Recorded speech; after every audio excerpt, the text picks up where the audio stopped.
Come on, y'all got it. Let's get it. CP family, go.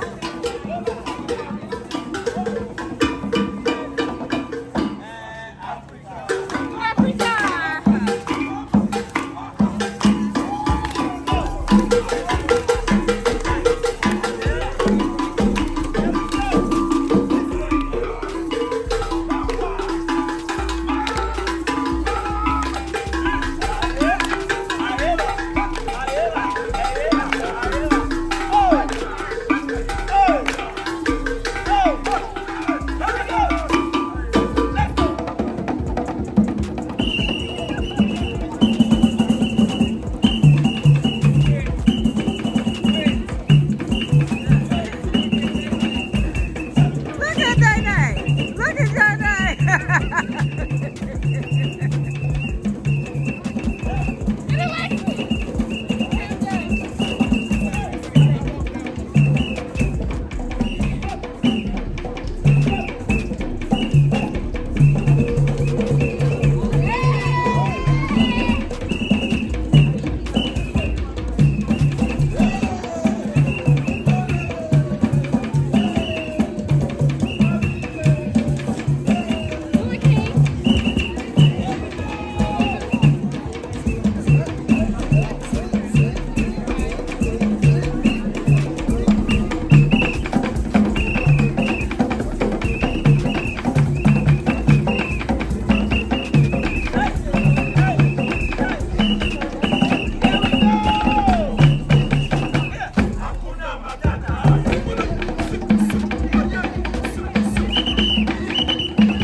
One more time, friends. Those hands, arms, feet, and legs. Here come the doors on the right. At the Animal Kingdom, and so we are on the safari ride. We are going to get started, and we are going to get to see some animals with Back to freedom. Swahili. Asante Sala, that means thank you. Asante Sama, thank you. Good afternoon, everybody, and welcome on board the Simba One. My name is Brad. Good afternoon to you as well. My name is Brad, and I am your safari guide today on board the Simba One. While on board the Simba One, please remain seated, keeping the hands, arms, feet, and legs inside the Simba One at all times. Thank you so much, friends. And do refrain from eating, drinking, or smoking while on board the Simba One. Friends, I am curious. Go ahead and raise your hands if this happens to be your first safari ever here at Harambe Wildlife Reserve. Any first-time goers right here, right now? There's a handful of us on board, about your average amount. Welcome to the Harambe Wildlife Reserve. With a lot of you returning, welcome back. It's great to have you here again. And thank you, Asante Sama, for returning. On a safari. This is the Little Atiri Forest, one of 4 major regions that we're going to visit today. Here in the African forest, animals are pretty good at camouflaging, so because they are rarely seen, which is clearly not the case right now. Unfortunately, bongos are considered to be critically endangered, so we're happy to have a handful of them living here in the forest. If you do see the bird behind that last bongo at the top of the hill there, that's a saddle-billed stork. And on your right-hand side, that is a okapi. I just see one of them right now. On the right. With the stripes on their legs, one would think that they must be related to zebras. However, okapis have no relation to zebras. In fact, they're the only known living relatives of giraffes. If you can see it through this viewing window, okapis and giraffes have a very similar skeletal structure. Of course, the okapi's skeletal structure is just scale. Alright, we'll keep on moving. That was a very active start to our time here in the forest. We'll see who else is out and about today on the research. On your left-hand side, there is a black rhino laying low on the ground, right against the wall there. Black rhinos. Y'all see him? He like a rock. Look at him. Oh, he is. see over there, y'all see where y'all see him? He do look like a rock. 35 miles. Very And on the right, another species of forest antelope. We saw the bongos earlier. Now on your right is a greater kudu. Greater kudus can be some of the taller antelopes in the world. They can be as tall as 5.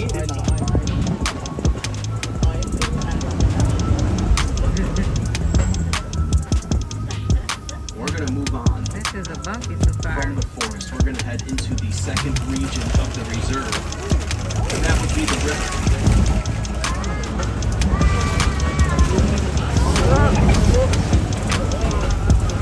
Sorry about the camera shaking, y'all.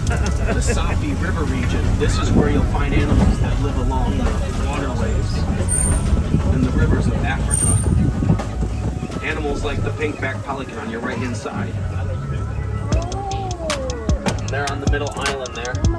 The pink-backed pelicans, they get their names from the pinkish colors on their backs beneath their wings. There's quite a few of them up here on your right-hand side. And some colonies of pelicans, they can include up to 500 pelicans in one colony. Look at your left hand side. Oh, go to the left side there.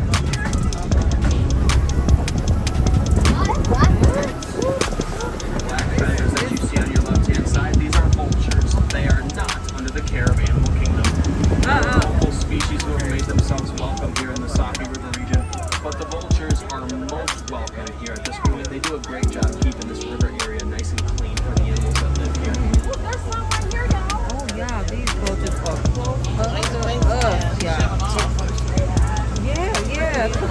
They are too close. On your left-hand side, you'll notice some very large reptiles. And the vultures, they don't come over this area for obvious reasons. In there, those are Nile crocodiles. Nile crocodile. Oh, yep, you can see it. When fully grown, they can stretch really anywhere from 16 to 18 feet in length. And they can weigh anywhere from 200 up to 500 pounds.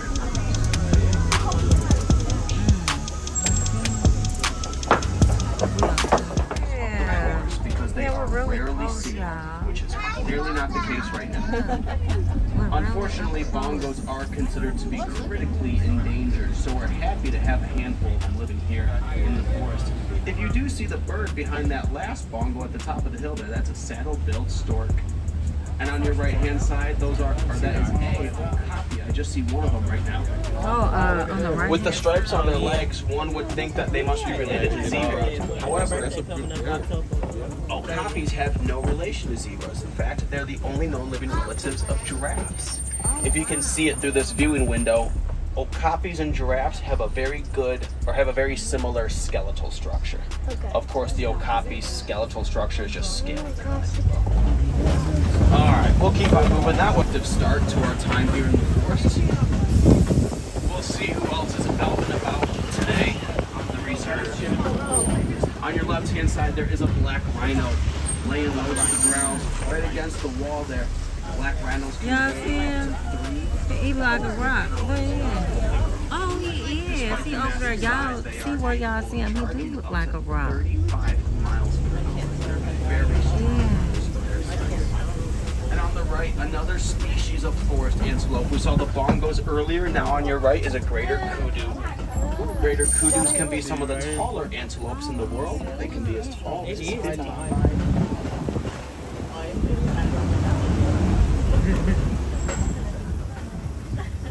We're going to move on. This is a bumpy safari. From the forest, we're going to head into the second region of the reserve, and that would be the river.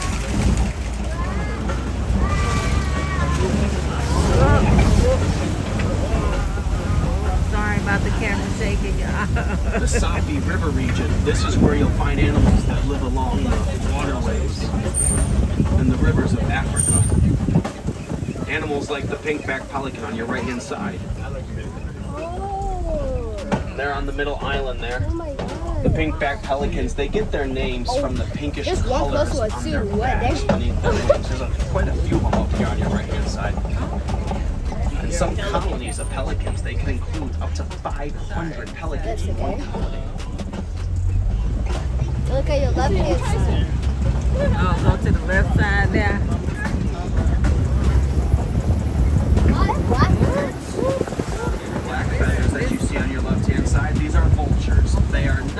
the care of Animal Kingdom. There are Uh-uh. local species who have made themselves welcome here in the Sabi River region, but the vultures are most welcome here at this point. They do a great job keeping this river area nice and clean for the animals that live here. Oh yeah, these vultures are close up to us, yeah. Yeah.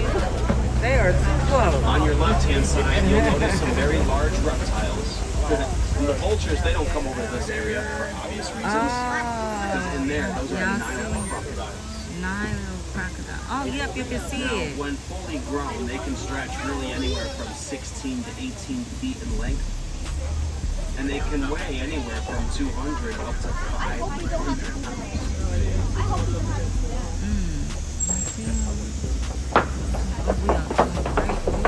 Typically, a Nile crocodile enjoys a full meal only about once per week.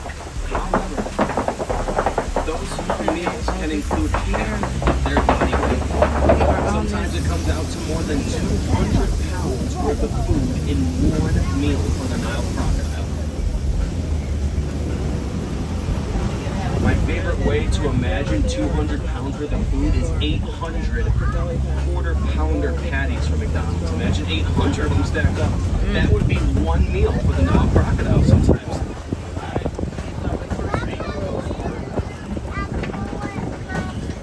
Nile crocodiles have very strong jaws, very strong teeth. They are able to enjoy the nutritious bone marrow. So I imagine that Nile crocodiles, when they make a successful hunt, they just go ahead and enjoy the entire meal right there, bones and all. And that, of course, can come out to be hundreds of pounds of meat. We have made it through the forest, and we're going to head out from the river now. That's enough on the Nile crocodiles. For now, we make our way out to the savannah. The savannah is home to some of the more recognizable animals in the world. We're talking the animals of like giraffes, zebras, elephants, the kind of animals we learned about as little kids. Look how nice that is. We are right here. I can see them. I am right here next to them. I am My favorite animal, giraffes. here. On your right-hand side, walking in between the giraffes and the truck right now, that is a wildebeest. We'll catch up with wildebeest hopefully in a little bit. The tongue that you see from a Maasai giraffe, it's a very long tongue, of course, can stretch up to 18 inches long. And it's very rough and very coarse tongue. It actually would feel like a piece of sandpaper, which helps the giraffes grip those branches and leaves they go for as well. On your right, sable antelopes. They are the official emblems of this Harambe Wildlife Reserve. They do use those horns against each other for blocking and charging, for basic ramming purposes. Also for attracting one another in a display of courtship when looking for a mate. Let's see who's in the den.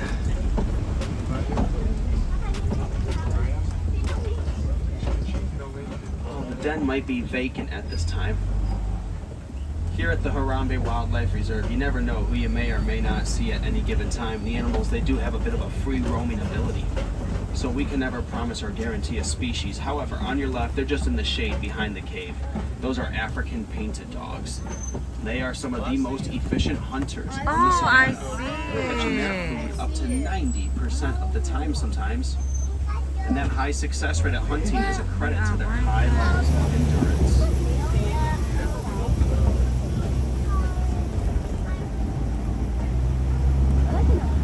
That's an eland over your left shoulder, way back there in the shadows. The eland is the largest antelope to live here on this reserve. Second largest antelope to live on Earth. The eland can weigh up to 2,000 pounds. Way heavier than they look. Okay. I'm sorry. I wouldn't try to put my wolf out there.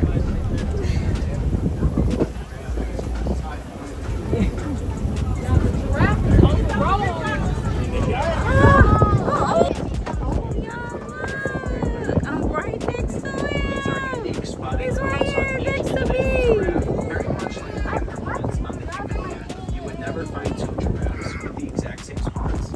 I am so close to them. I believe there are Yeah, 9 I'm gonna keep my different hands and stuff in the subspecies boat. of My giraffes. kiddos have told me don't put my hand out here. On your left, these are springboks.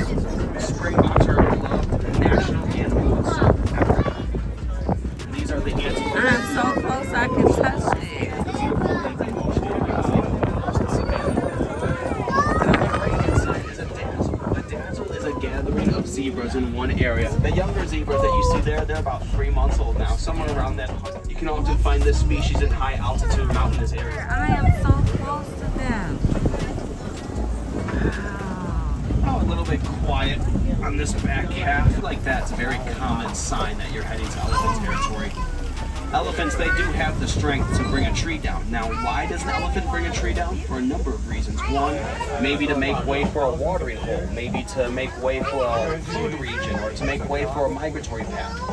But regardless of the reason for bulldozing the tree, the elephants will always enjoy the branches and leaves that come down with it. Elephants eat up to 300 pounds of food every day. On your left, a mandrill. They're known for the beautiful blue and red colors on their faces and their bottoms. They are the largest monkeys on earth when fully grown. Very much like ruffins. Y'all see them behind the tree? I believe the mandrill here is the hardest animal to get a good look at here in the entire theme park. This is by far and away the best presentation of the mandrill I've ever seen here at the Parks. They reach their great size in about a year, but it does take longer than that first year for their pink feathers to fully develop. And that's because it takes a while for the protein in their diet to turn their whole body. You see, flamingos are quite actually the color of the food they eat. And their diet does consist of a lot of algae and a bit more famously known, a lot of shrimp as well. That last half hour of the day, closer to 6 o'clock the better. That will give you your best opportunity there you to guys. look at the I'm lions. close to Although it. this is a pretty good look right here. He's just asleep. We can tell that's the male lion because of the fur around the head and neck area. Of course, that excessive fur is called a mane. About 30 pounds worth of fur in a fully grown mane of a male lion. So imagine if goats are very domesticated by humans all over the world. Ili it means to go well. So, friends.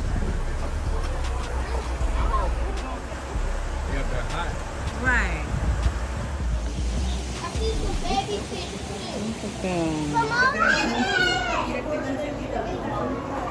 Out of the theme